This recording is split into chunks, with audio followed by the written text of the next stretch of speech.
What's up, guys? It's Reeves US here, back here from TechRich, and I want to have a quick chat about maybe the difference between how we operate in China and some of the Western companies, and maybe a clear example of how you're treated and maybe some of the difficulties that you might run into. And I think Amazon China, or AWS China, is a good example of that. It's obviously a foreign company. They've had to register a Chinese entity, but they don't actually really control any aspect of the AWS in China. And if you read here, it's not connected to any of the other regions because of the way that it operates. I guess it doesn't fit with Amazon's operating mode and also the requirements for operating in China. So for all intents and purposes, I would describe AWS in China as basically a different entity.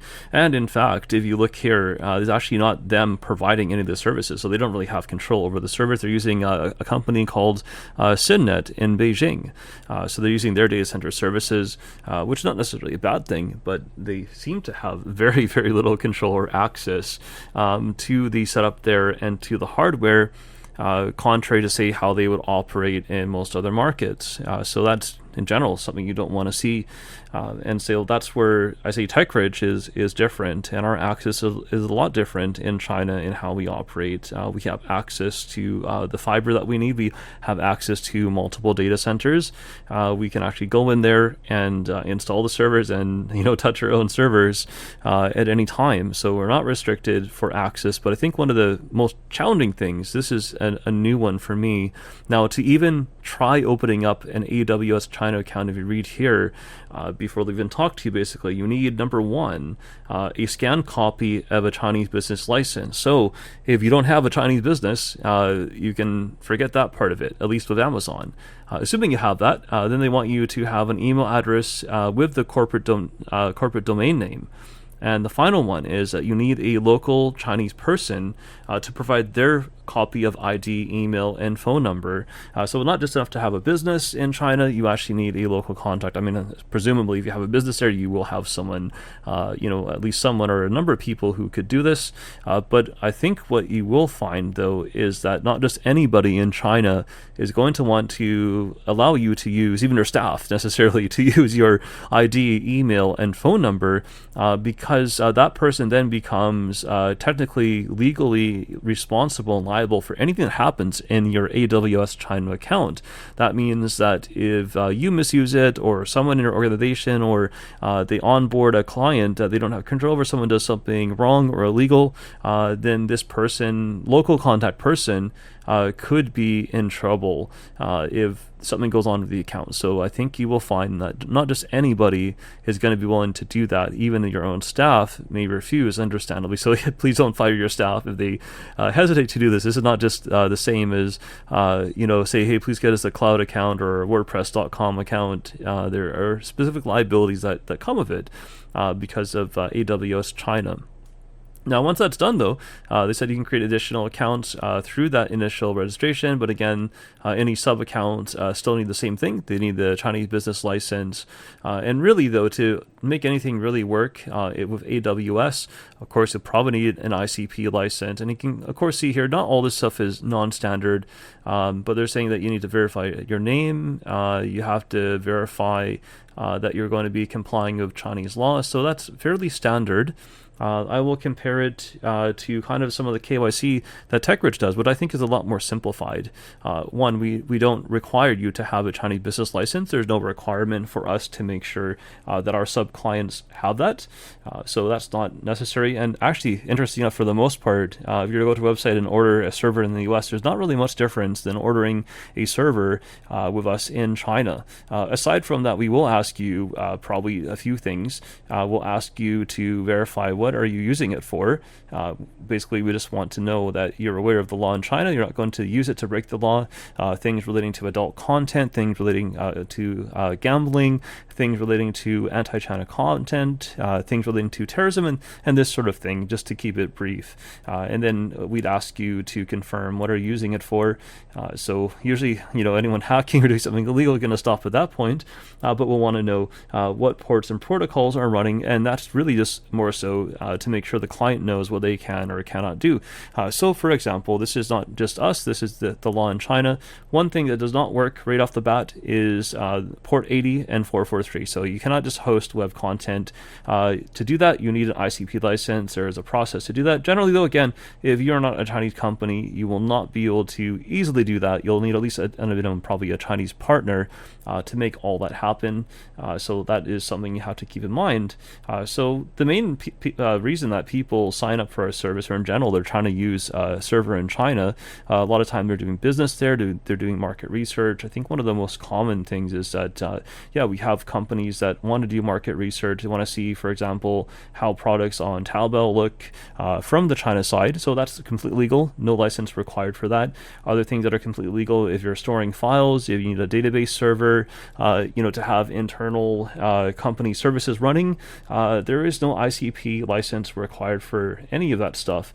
So there's still a lot of things you can do in China through our service that doesn't require a Chinese business license and the Chinese local contact and all these other requirements. So signing up with us is relatively quite simple, but generally we just ask that the customer be aware and committed to comply with Chinese laws and be aware of what they can or cannot do with that server. And then again, that's more so just to save them the hassle. So you don't want someone signing up and buying like 50 servers and hoping to host their latest web application if they don't have an ICP license. So they should know what they can or cannot do with that server. And obviously there's a lot of great uses. Also a lot of international companies, they often use our services in China. And the final interesting use case, I think, is actually a lot of local companies in China. I mean, they might be owned by locals, they also might be owned by foreigners, but a lot of times people might buy our servers just for the bandwidth. Depending on what package you get, we have excellent international bandwidth. Some circuits in China, some areas of China, you may have a good fiber optic connection, but the international connectivity may not be that great. So sometimes company will just buy a bunch of circuits, bandwidth from us on our dedicated servers there, just to have better international connectivity to their offices. And sometimes actually the China server is kind of like the hub between their China office and their outside offices, say for example in the United States or wherever else the company is headquartered. So that often works. And then in addition to that, a lot of times they build out this way too. Sometimes the main hub actually ends up being in Hong Kong. Maybe they have a lot of bandwidth with us in Hong Kong through local providers like the HDC, HKBN, PCCW, or Hong Kong Telecom, whatever we're calling it these days. So that works out for a lot of people. So we kind of build a solution around that, and understanding the goals around that really helps us help our clients to have the maximum effect in doing that. And sorry, going back here again to China though, what might they do? They actually will often get multiple circuits from multiple providers. Maybe they have a bunch of servers with us. And what's really cool about China and where we operate, most of the facilities that we have are going to have at least 2 or 3 of the main ISPs in China. Generally, the main ones are China Telecom, China Mobile, and China Unicom.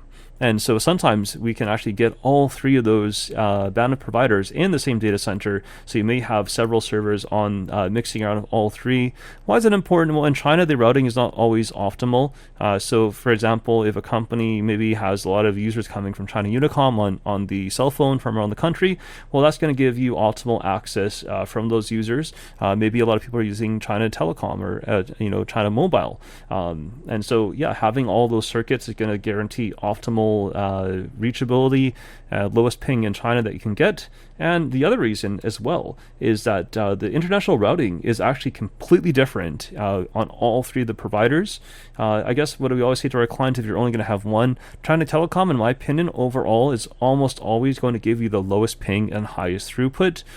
China Unicom also works quite well, and China Mobile works well, but it also largely depends which country you're coming from. right? So different parts of the world, whether Europe or the United States, may have better luck with different providers. And this is kind of just the world internet. I mean, even here in Canada, I find on our fiber optic here in Vancouver, we have a lot of trouble connecting to Asia sometimes. Not that the Asian side is bad, but TELUS here, they don't have a lot of Asian pairing. We find that they generally work better going into Europe. So how can we often solve that? How do we actually help people in different regions? The same that is in China. Here, we had a company in Vancouver. We would consult for them, and we buy them some bandwidth that either goes out of Seattle if they don't care about privacy, or maybe through a local Canadian bandwidth provider, and that will solve the Asian problem. So China is no different in that way. The internet is not perfect no matter where you are. So by having those multiple providers is going to give you the best access. And the way we are set up, again, I truly believe that we have the best setup here, and we make it a lot easier than, say, AWS. I'm not trying to trash them, but just looking at this process here, it's just the beginning. There's a whole huge checklist. We can kind of show it here that's required to get in. We have some clients that, we tell them that we ask them a question about what they're using it for. Sometimes they get, a little bit worried about it.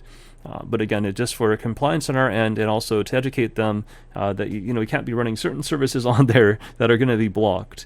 So that's the only thing. But yeah, as long as you have a good plan for your China infrastructure, which we can help you do, we find that our local companies in China and international companies in China do very well with the services that we offer, and it's really a lot more efficient and effective to go the route that we offer, in my opinion. Anyway, guys, do you know much about the Chinese internet? Does your company have a plan to expand there?